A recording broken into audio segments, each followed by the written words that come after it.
Querem orar? Eles querem oração? Então vamos orar aqui por eles. Alguns já correram lá, outros estão aqui, ó.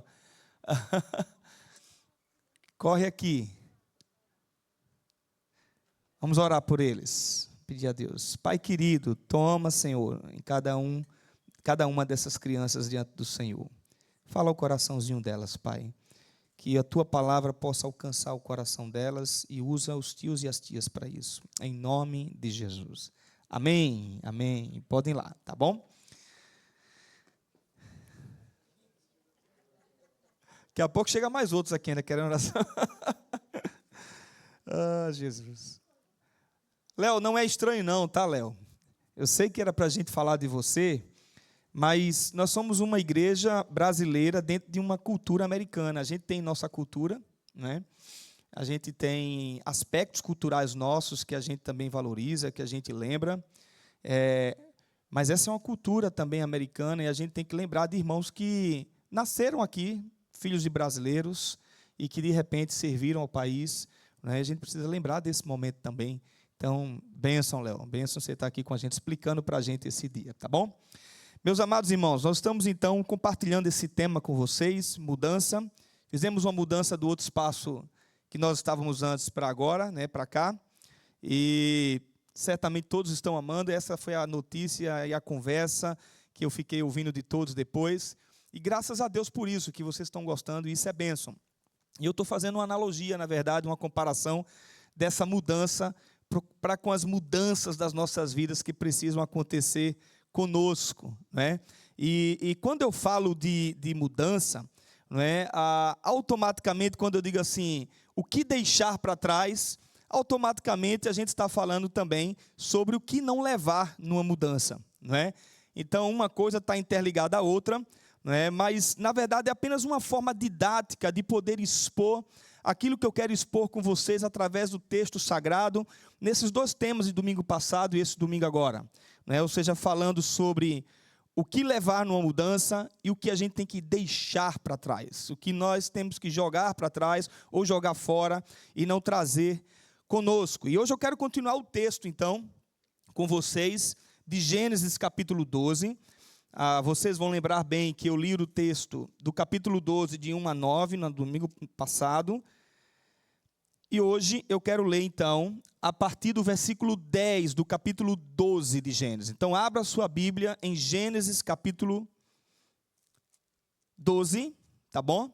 E nós vamos ler o texto sagrado, versículos de 11 a 13. Eu vou seguir o capítulo 13, talvez um pouquinho longo a leitura, mas, por favor, preste bem atenção. Então, Gênesis capítulo 12, versículo 10 em diante, diz assim a palavra do Senhor. Ok. O texto não está aqui, você vai abrir a sua Bíblia hoje, tá bom? Então diz assim, vamos lá. Havia fome naquela terra, desceu, pois, Abrão ao Egito para aí ficar, porque tem uma cidade chamada Ai, agora eu confundi. Porquanto era grande a fome na terra. Quando se aproximaram do Egito, quase ao entrar, disse a Sara, sua mulher: Ora, bem sei que és mulher de formosa aparência. Os egípcios, quando te virem, vão dizer: é a mulher dele, e me matarão, deixando-te com vida. Dize, pois, que és minha irmã, para que me considerem por amor de ti, e por tua causa me conservem a vida. Tendo Abrão entrado no Egito, viram os egípcios que a mulher era sobremaneira formosa. Viram-na os príncipes de Faraó e gabaram-na junto dele. E a mulher foi levada para a casa de Faraó. Este, por causa dela, tratou bem a Abrão, a qual veio ter ovelhas, bois, jumentas, escravos e escravas, jumentas e camelos. Porém, o Senhor puniu Faraó e a sua casa com grandes pragas, por causa de Sarai, mulher de Abrão. Chamou, pois, o Faraó a Abrão e lhe disse: que é isto que me fizeste? Por que me disseste que era tua mulher? Por que não me disseste que era tua mulher? E me disseste ser tua irmã. Por isso a tomei por ser minha mulher. Agora, pois, eis a tua mulher, toma e vai-te. E Faraó deu ordens aos seus homens a respeito dele, e acompanharam-no, e ele e sua mulher e tudo o que possuía. Saiu, pois, Abrão do Egito para o Neguebe, ele, sua mulher e tudo o que tinha, e Ló com ele. Era Abrão muito rico, possuía gado, prata e ouro. Fez suas jornadas do Neguebe até o Betel, até o lugar onde primeiro estivera na sua tenda, entre Betel e Ai, até ao lugar do altar que outrora tinha feito, e aí Abrão invocou o nome do Senhor. Ló, que ia com Abrão, também tinha rebanhos, gados e tendas, e a terra não podia sustentá-los para que habitassem juntos, porque eram muitos os seus bens, de sorte que não podia habitar um na companhia do outro. Houve contenda entre os pastores do gado de Abrão e os pastores do gado de Ló. Nesse tempo, os cananeus e os ferezeus habitavam essa terra. Disse Abrão a Ló: não haja contenda entre mim e ti, entre os meus pastores e os teus pastores, porque somos parentes chegados. Acaso não está diante de ti toda a terra?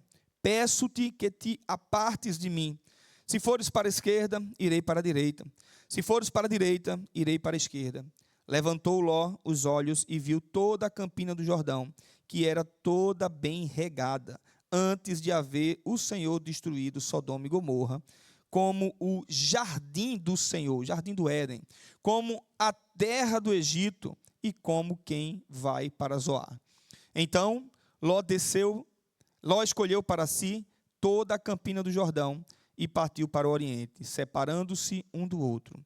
Habitou Abrão na terra de Canaã e Ló nas cidades da campina, e ia armando as suas tendas até Sodoma. Ora, os homens de Sodoma eram homens maus e grandes pecadores contra o Senhor. Tá bom? Até aqui, vamos orar mais uma vez. Eu sei que o pastor Edson já orou por mim, mas eu queria que você pudesse orar por você agora.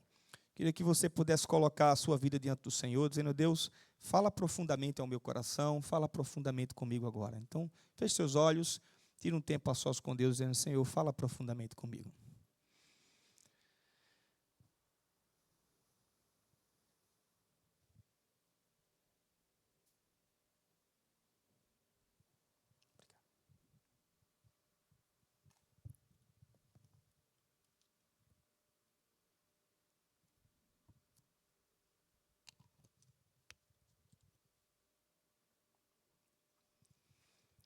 Deus amado, mais uma vez, na presença do Senhor, nós estamos juntos em oração a Ti, clamando, Pai, para que agora, depois de lida a Tua palavra, o Senhor fale profundamente conosco. Que o Senhor ministre profundamente aos nossos corações nessa hora. E não deixe, ó Deus, que a gente saia daqui sem entender a Tua voz, sem entender a Tua verdade, sem entender a Tua palavra. Fala, ó Deus, profundamente e me usa como instrumento Teu. Apenas o Senhor possa me usar. E, ó Deus, eu te peço que Jesus Cristo cresça e o Senhor me ajude a diminuir para a glória do Teu nome, em nome de Jesus. Amém. Amém. Muito bem, queridos, quantos de nós não já fizemos promessas para o nosso Deus, né? Você disse assim a Deus: Senhor, estamos chegando até agora no final do ano, né, já, e você de repente disse assim: Senhor, no ano passado, esse ano que chega agora, né, 2024, se referindo a esse ano que nós estamos, você disse assim para Deus: Senhor, eu vou te seguir mais, eu vou ler mais a Bíblia, eu vou mais orar, eu vou buscar mais o Senhor. Quantas promessas a gente já fez para o nosso cônjuge, por exemplo: eu vou mudar, não é isso que eu estou fazendo que não agrada a você, isso que eu estou agindo com você, eu me arrependo, eu quero mudar, eu vou sair dessa situação. Quantos de nós já dissemos para os nossos pais: pai, eu errei com você, mãe, eu errei com você, eu estou falhando, não é? Eu quero mudar e eu vou mudar. Todos nós já fizemos promessas um dia, não é? E às vezes continuamos a fazer as promessas, e toda mudança requer de nós permanecer com algumas atitudes, mas também jogar algumas atitudes fora. Algumas coisas que a gente sabe que não agrada ao Senhor e que a gente precisa mudar completamente. A gente sabe que não é fácil, tá, irmãos? Não é fácil mudar. Não é fácil. Porque nós somos o quê? Pecadores. Nós somos falhos, nós somos homens miseráveis que continuamente erramos contra Deus e uns com os outros. Mas o Senhor, a partir do momento que Ele entra na nossa vida, quando nós reconhecemos Jesus Cristo como nosso Senhor e Salvador, e a partir do momento que Ele penetra no nosso coração, através do seu Espírito, Ele nos capacita para mudar. Ele nos dá a condição de mudança. E na semana passada a gente viu que Deus chamou Abraão, ou Abrão ainda aqui, para uma missão. Deus chamou Abraão para uma mudança completamente radical. Eu estive falando sobre isso. Essa mudança que Deus propôs a Abraão era sair da terra dele e ir para um lugar que ele nem sabia que lugar era esse. Que ele não tinha a mínima ideia do que ele iria encontrar. Então era uma mudança radical, deixar a parentela, deixar a família, deixar tudo. Deixar o lugar onde você convive, onde você planta, onde você sabe onde tem as coisas, para ir para um lugar que você não sabe de nada. Foi uma mudança radical, né, o lugar que ele não conhecia, e ele simplesmente, o que é que ele faz? Ele obedece. E ele sai da sua terra e da sua parentela com sua mulher, com o seu sobrinho Ló, né, com tudo que ele possuía, e ele vai embora para essa terra que Deus havia de mostrar, que Deus disse para ele que era uma terra boa, que Deus iria abençoá-lo onde ele estaria, e Deus ia cuidar dele e da família dele. E eu mostrei no domingo passado que além das implicações messiânicas a respeito do Messias, a respeito de Jesus, né, que toda essa história tem a ver claramente com a formação de um povo do qual viria Jesus Cristo. Eu mostrei que além disso, de forma prática, eu mostrei que ele levou na mudança a fé, ele levou na mudança o testemunho, a ponto de Ló o segui-lo, ele levou na mudança o que era prioridade, diz o texto, família, a Ló, servos e bens, e ele levou o desejo de se relacionar com Deus. No caminho ele fez um altar ao Senhor e ele continuou adorando a Deus. Então foi tudo isso que ele levou, e eu fiz então a aplicação para nós assim, é isso que a gente precisa trazer para cá. É isso que a gente precisa ter em nossas vidas. Ou seja, a fé, o testemunho cristão aonde a gente estiver, tudo que é prioridade, que Deus estabeleceu como prioridade para as nossas vidas, né? E o desejo de permanecer servindo, amando, adorando, buscando esse Deus que tanto nos ama. O texto de hoje, então, vai continuar a história. O texto de hoje vai mostrar para nós a continuidade dessa história. Ele segue de viagem e ele chega no Egito, não é? E aí é interessante que, a partir de agora, aquele Abrão de fé, aquele Abrão de obediência, aquele Abrão que simplesmente ele sai e ele vai lá servir a Deus, mesmo sem saber para onde Deus estava mandando ele. Aquele Abrão de um testemunho fantástico, a ponto de Ló dizer assim, eu vou te acompanhar, eu vou com você. Esse Abrão agora, a gente vai ver a outra face dele.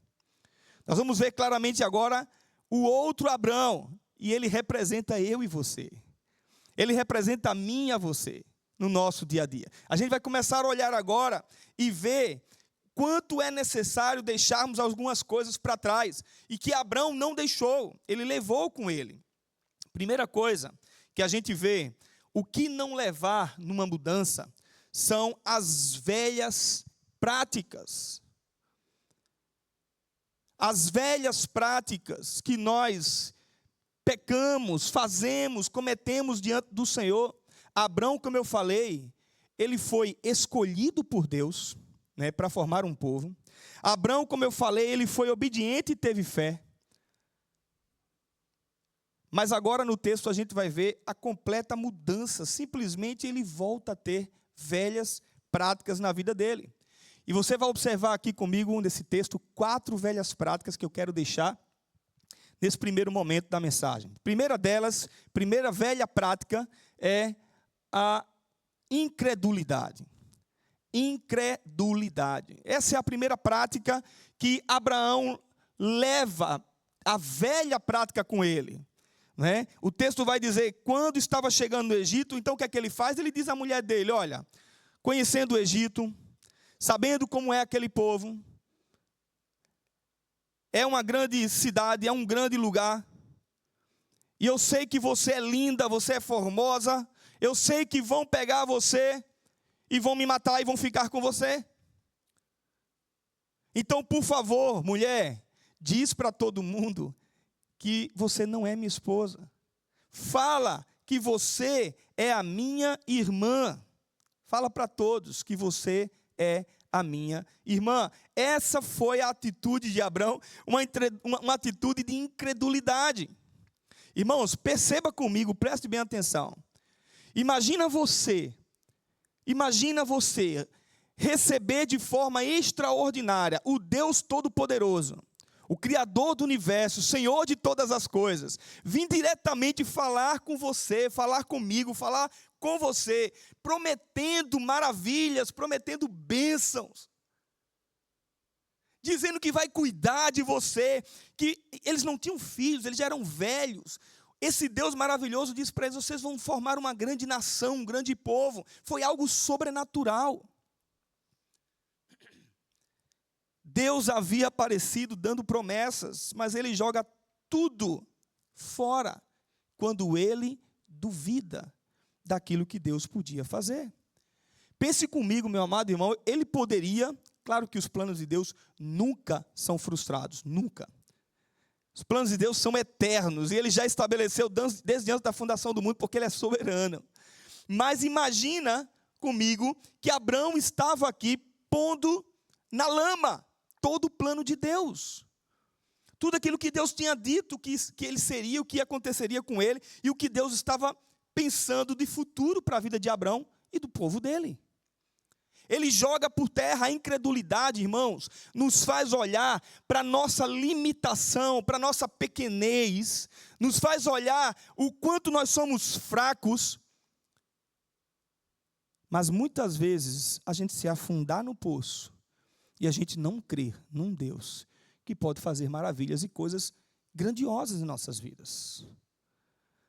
A incredulidade nos permite olhar não com os olhos da fé, mas com os olhos da razão. A razão ela é importante, ela tem que existir em determinados momentos da nossa vida. Mas tem hora, presta atenção nisso, tem hora que não tem como você fazer as coisas por razão. Não tem. Você tem que ter fé. Você tem que confiar. É Hebreus capítulo 11, versículo 1. A fé é a certeza das coisas que nós não esperamos e a convicção de fatos que das coisas que nós esperamos, e a convicção de fatos que nós não vemos. A incredulidade nos faz sofrer e não depender de Deus. Veja que ele está sofrendo antecipadamente. Deus disse que ia cuidar dele. Ele hipoteticamente estava pensando que iria acontecer, e de fato Deus deixou e Deus permitiu que acontecesse, talvez pela sua incredulidade, para ensinar a ele e dizer: ei, confia, eu vou cuidar de você. Muitos de nós, irmãos, ficamos incrédulos no nosso dia a dia com aquilo que Deus pode fazer. Incrédulos que Deus pode mudar a vida do pai. Incrédulos que Deus pode mudar a vida da mãe.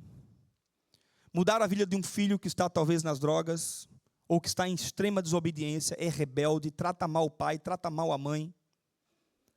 Muitos de nós às vezes caímos na incredulidade de acreditar que Deus não pode mudar o marido, a esposa. A incredulidade que Deus não pode mudar aquelas pessoas que estão dentro da igreja, que a gente diz assim: não tem jeito. Não tem jeito. Mas Jeremias 32, 27 diz assim: eu sou o Senhor, o Deus de toda a humanidade. Há algo demasiadamente difícil para mim. Há algo difícil. Esse mesmo texto ele é citado por Maria. Quando ela vai ter Jesus, na oração dela, ela diz assim: a coisa difícil para Deus, a coisa impossível para Deus, Deus pode mudar a nossa história. Mas a incredulidade nos faz não confiar num Deus que nos promete grandes coisas, que nos promete maravilhas, que vai estar cuidando, que vai estar protegendo, que no mundo a gente vai passar por aflições, mas que Ele vai cuidar de nós. Você está entendendo? Incredulidade. Infelizmente, Abrão levou com ele. Era para jogar fora. E ele levou com ele. O que é que ele tinha que deixar também? Sabe o quê? Outra velha prática. As mentiras. Diga que é minha irmã, para que não me tratem, versículo 13, para que não me tratem bem, por amor a você, por amor a você, e a minha vida seja poupada por sua causa.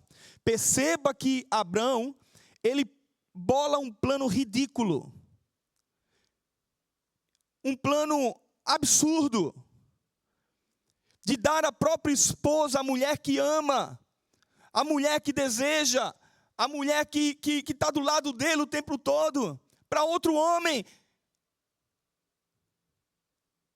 Ele bola um plano e ele mente para todos que estavam ali, um plano mentiroso. E a gente vai olhar, por exemplo, para Provérbios capítulo 6, versículos 16 a 19, diz: há 6 coisas que o Senhor odeia e 7 que Ele detesta. Das 7, a mentira está lá. Mas eu vou citar as 7 para vocês lembrarem. Olhos altivos, aí segundo, língua mentirosa, mãos que derramam sangue inocente, coração que traça planos perversos, pés que se apressam para o mal, a testemunha falsa que espalha mentiras, e aquele que provoca discórdia entre irmãos. E quando a gente olha para a palavra de Deus, a gente sabe que mentira tem perna. Isso não é Bíblia, isso não está no texto sagrado não, tá, irmãos? Isso não é um versículo bíblico não, isso é um adágio popular. Mas a Bíblia vai mostrar para a gente que mentira tem sim perna curta.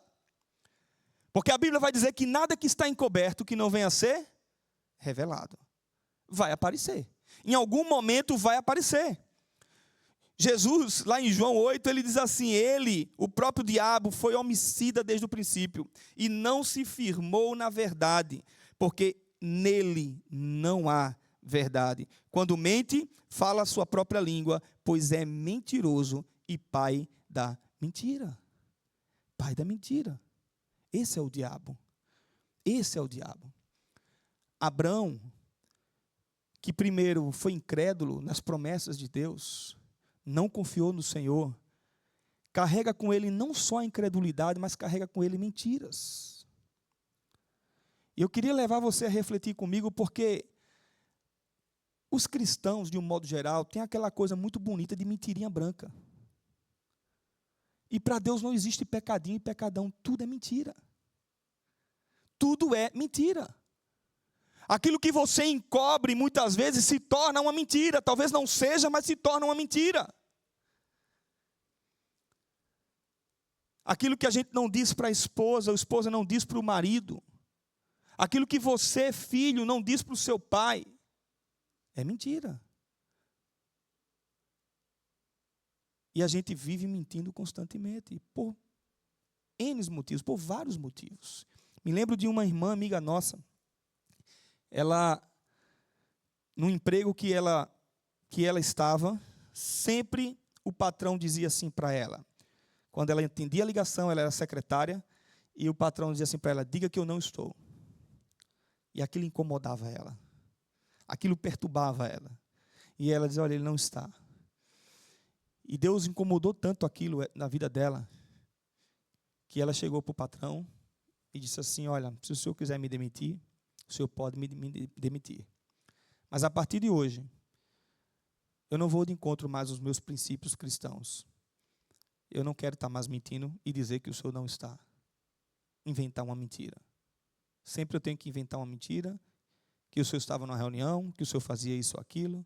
A partir de hoje eu não vou mais fazer. Resultado, ela foi demitida? Não. O patrão olhou para ela e disse assim: eu quero pedir desculpa a você por isso.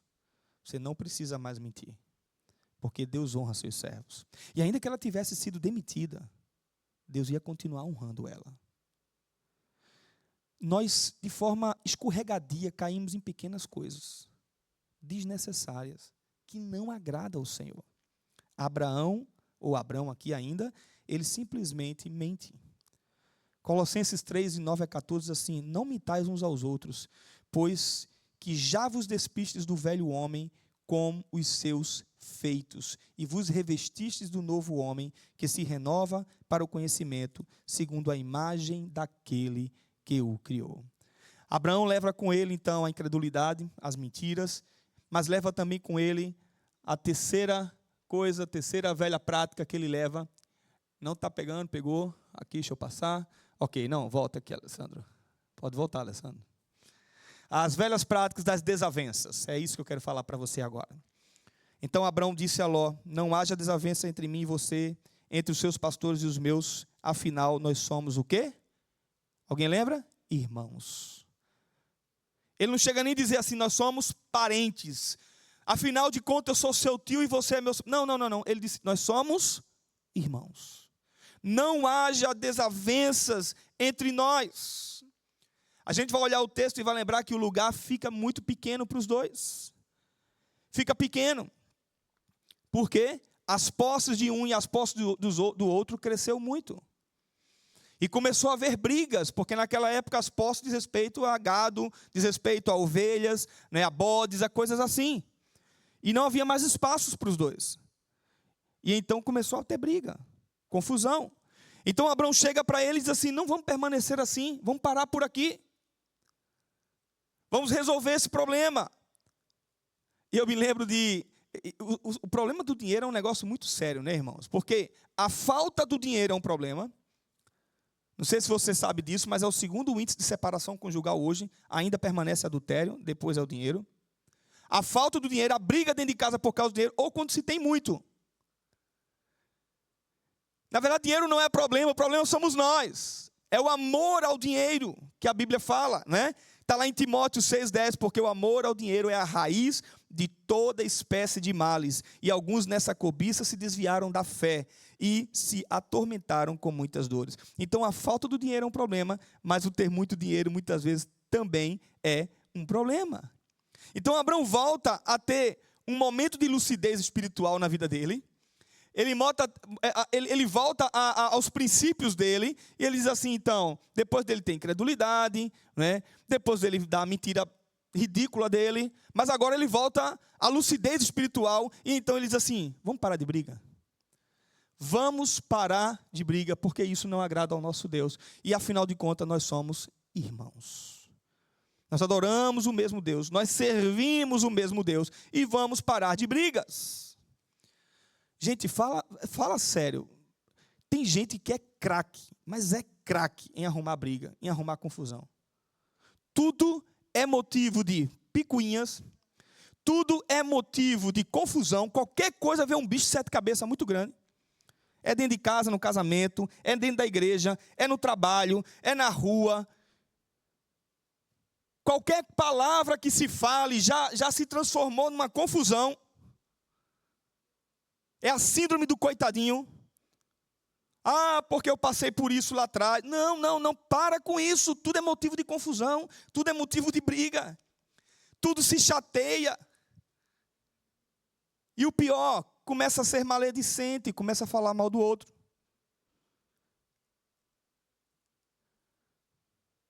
É assim na vizinhança, é assim na igreja, é assim dentro de casa. Resultado, rompe os relacionamentos. E ninguém quer estar perto. Rompe os relacionamentos. Rompe casamento. Os filhos não suportam os pais não suportam os filhos. E dentro da igreja é da mesma forma. Porque tudo é um motivo de uma confusão. Qual é a comida que nós vamos fazer para tal dia? Aí um diz, galinha. Galinha não, né, irmãos? Aqui é frango. Frango. Aí o outro diz, vou levar um bolo. Aí o líder vem, vamos organizar esse negócio, vamos fazer assim. Aí o outro já ficou com raiva. Agora eu vou sair da igreja por causa disso. Que saia, meu irmão. Vai embora. Quero crente aqui assim desse jeito, não. Estou falando sério. Tudo é motivo de besteira, de picuinha. O inferno está carregando um monte de gente sem Jesus Cristo e a gente está brigando dentro da igreja por causa de besteira. Por causa de picuinha. Enquanto a gente deveria pregar a palavra, enquanto a gente deveria se unir, dar as forças, as igrejas darem as mãos Para proclamarmos o evangelho de Jesus, a gente está brigando uns com os outros, querendo ser melhor do que o outro. Quem tem o melhor louvor, quem tem o melhor pregador, quem é o cara da mídia. Desavenças, destrói a vida de uma igreja. Me lembro no Brasil, em Recife, de uma reunião de conselho, um presbítero dá um murro na cara de outro presbítero numa reunião. Deixou de ser igreja. Deixou de ser reino. Cristo já está longe disso há muito tempo. Porque não é disso que Deus quer para nós. O que é que a gente tem que deixar para trás? Deixa lá. Graças a Deus a gente não vive assim não, viu, irmãos? A gente vive bem. Estamos em paz. Tem os nossos probleminhas aqui e acolá, normal. A gente vive bem. Mas não traz isso na sua vida não. Para cá não. Olha para o reino. Olha que a gente quer avançar nessa cidade para proclamar o evangelho de Jesus. Não queremos ter crentes imaturos, encher esses bancos de crentes imaturos. Queremos crentes voltados para a palavra. Que conhece a palavra, que medita na palavra, que vive a palavra. Que quando diz assim, abrem Abacuque, o cara sabe abrir. Quando diz assim, quem foi Abacuque, ele sabe dizer quem foi. Que conhece Bíblia. Porque o crente hoje é analfabeto de Bíblia. Então pare de confusão. Na sua casa, na igreja, seja onde for. Por último, a velha prática da vantagem. Eu vou resumir aqui, versículos de 8 a 11. Abrão propõe para Ló, vocês lembram? Dizendo assim, vamos parar de confusão, vamos parar de briga. Se você escolher ir para a direita, eu vou para a esquerda. Se você for para a esquerda, eu vou para a direita. Aí, Ló, sendo um brasileiro, né, que é jeitinho brasileiro, Ló vai e escolhe o quê? As campinas do Jordão. A lei da vantagem. Porque as campinas do Jordão era o quê? Era o lugar melhor irrigado daquela região, onde as plantações fluíam, e tudo era muito próspero ali onde ele estava, que era ali próximo na região de Sodoma, de Gomorra. Não sabia ele o que esperava ele lá na frente. Um povo ruim, duro de coração. E que Deus resolve destruir. E Abrão recebe ele de volta. Mas agora, o que é que ele faz nesse momento? Ele simplesmente usa a lei da vantagem. Ele usa a lei da vantagem por causa da região. E a pergunta é, isso também não acontece com a gente? Sim ou não? Constantemente. Ao invés de pensar no outro, nós pensamos em nós mesmos. Eu e eu. E a gente esquece que quando a gente abençoa o outro, nós somos também abençoados, porque Deus cuida da gente. Quando a gente cuida do outro, Deus vai cuidar de você. É assim dentro de casa, muitas vezes também. É assim na igreja, é assim na vizinhança. Aonde a gente está, é no trânsito, a gente quer tirar vantagem. É numa fila, a gente quer tirar vantagem. Sempre é assim. E a gente não dá preferência ao outro. Palavras de Paulo, ele diz assim, portanto, se alguém está em Cristo, é nova criatura. Lá em Coríntios, segunda carta de Coríntios, é nova criatura. As coisas velhas, as coisas antigas passaram, eis que surgiram coisas novas. Então, o que é que você tem que deixar? Deixa tudo isso para trás. Deixa essas práticas que não agradam a Deus. As coisas velhas passaram. Mas eu quero ainda terminar falando sobre procrastinar. O que é que você não deve levar? E aqui eu vou ser mais curto. O que é que você não deve levar numa mudança de vida, na mudança que a gente fez para cá? É a procrastinação. Alguém sabe o que é procrastinação? Mas antes de falar de procrastinação, eu vou lembrar vocês o versículo 8 e 9, que diz, quando Abrão disse para Ló, não haja desavença entre mim e você, ou entre os seus pastores e meus pastores, afinal somos irmãos. Aí ele vai dizer o quê? Ele resolve o problema. Ele não procrastina. Ele resolve o problema. Ele diz assim, aí está, você vai para a direita ou vai para a esquerda, eu vou para um, eu vou para outro, você vai para um, a gente vai para outro, e a gente resolve o problema. A gente não adia o problema. Isso é procrastinação. É o ato, procrastinar, é o ato de adiar algo ou prolongar uma situação para ser resolvida depois. Aquilo que a gente tem que resolver agora, hoje. E Jesus vai tratar sobre isso dizendo que quando um mal entra, ele se enraiza, ele começa a contaminar tudo. E se aquilo não é tratado logo, vai gerar um problema lá na frente muito sério. É procrastinar. E Abrão não deixou para depois aquilo que ele poderia resolver hoje, agora. Ele poderia dizer assim, não, Ló, vamos tentar, vamos chamar os pastores aqui, vamos conversar com eles, vamos tentar. Mas ele sabiamente, ele vendo que o lugar é pequeno para os dois, ele percebeu isso, ele disse, vamos resolver logo. Vamos acabar com isso e vamos resolver logo. Ele procura Ló e ele vai resolver. A pergunta, então, que eu quero terminar essa mensagem fazendo para você é, o que é que você está procrastinando? O que é que você está deixando para depois e nós estamos deixando para depois o que a gente precisa resolver hoje? E que isso só vai trazer males sérios para a sua vida. Sérios. Sabe aquela coisa que a gente sabe que tem que fazer, a gente nunca faz? Isso é procrastinação. É assim na vida com Deus. A gente sabe que tem que ler a Bíblia. A gente sabe que tem que orar. A gente sabe que a gente tem que buscar a presença de Deus com jejum e oração, estar constantemente com Deus. Aí a gente diz, eu vou ler a Bíblia. Hoje não. Depois eu faço. Depois eu vou ler. Parece meio mundo de coisa para fazer. Primeiro que eu não recomendo ler Bíblia em celular. Tem a sua Bíblia de riscar. Tem a sua Bíblia de ler, de meditar nela. Porque o celular vai tirar a sua atenção. A ansiedade para você terminar ali, entrar no Instagram vai ser grande. Para você entrar e no WhatsApp vai ser grande. Não tem pecado ler Bíblia no celular, mas tem a sua Bíblia. Não procrastine isso. O seu relacionamento com Deus não deixa para depois. Não deixa. Tem sido assim no abandono do pecado? Vou largar, mas nunca larga. Está ali sempre caindo nas mesmas coisas, fazendo as mesmas coisas. Isso se chama eu. Isso se chama Abrão. Isso se chama você. Isso se chama Ló. O homem pecador que nós somos. Depois eu resolvo. Me reconciliar com meu irmão, depois eu resolvo.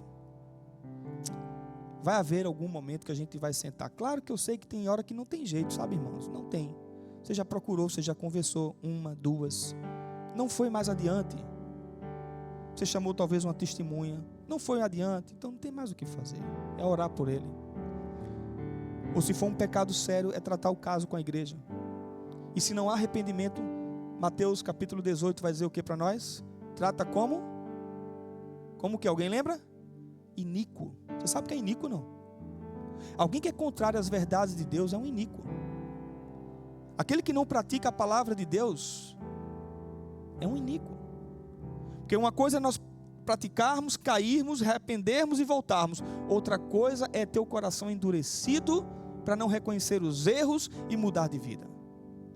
E procrastinar essa mudança. Se você tem um problema com seu irmão, vai até ele e fale. Tem sido assim no serviço da casa de Deus também? Depois eu faço. Depois eu me envolvo com tal ministério. Agora não estou afim não. Agora não dá, agora estou muito atarefado. Aí chega no final do ano, não, esse ano eu vou me dedicar mais à obra de Deus, eu vou servir mais ao Senhor com alegria. E a procrastinação continua. Tem sido assim com seu cônjuge, com sua esposa, com seu marido. Coisas que você tem que mudar. Seu temperamento, seu jeito de ser, sua forma de tratar, sua grosseria, sua estupidez que nunca reconhece.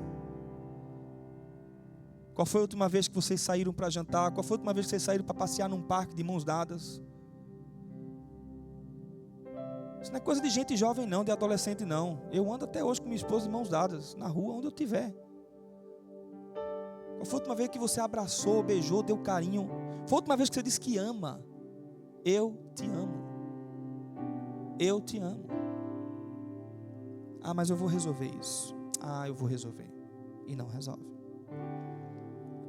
É você filho, da mesma forma, da mesma forma com seus pais, né? Tem sido assim nas suas atitudes diárias de trabalho, naquilo que é correto fazer e você não faz. Não, ano que vem eu vou resolver meu problema de imposto. Desse ano eu vou sonegar. Não, ano que vem eu vou fazer tal coisa. Você é um cristão.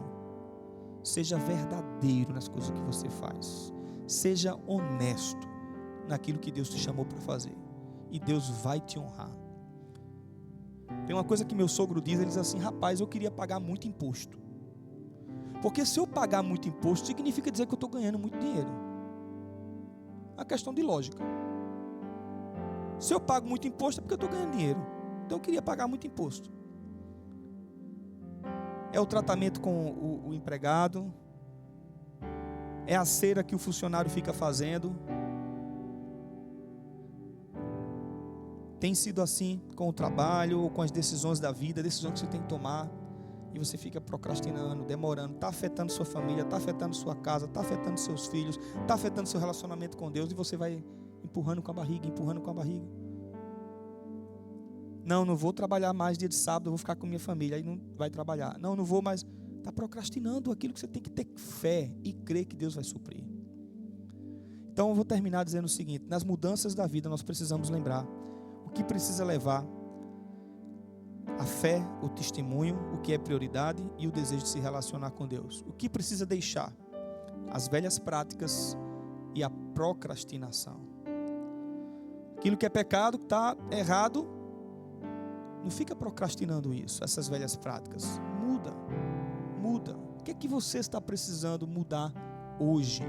O que é que você precisa que Deus trate com sua vida? E aí eu queria lembrar você de que um dia Jesus Cristo pagou na cruz do Calvário todas as nossas dores, todas as nossas enfermidades. O castigo que estava sobre nós, Ele carregou sobre Ele. E nós somos sarados, nós somos curados por Ele. E Ele fez isso por amor, para que um dia eu e você pudéssemos estar na glória com Ele, na eternidade com Ele. Ele pagou o preço de tudo, para que eu e você pudesse ser uma nova criatura em Cristo Jesus. É fácil? Não. Mas Deus nos capacita. Vamos orar? Pastor Edson, mais uma vez eu vou pedir que você venha aqui à frente para orar por nós.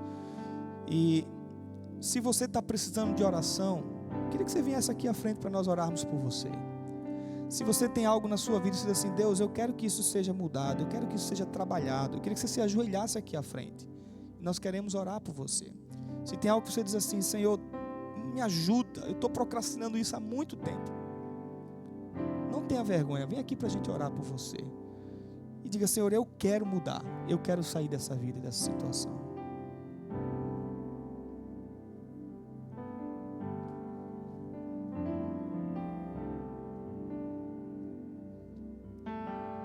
Senhor nosso Deus, nosso Pai, nós louvamos o Teu nome porque falaste ao nosso coração nesta noite sobre a importância de se viver uma nova vida, deixando para trás coisas que não fazem parte mais da nossa rotina, do nosso envolvimento, da nossa fé.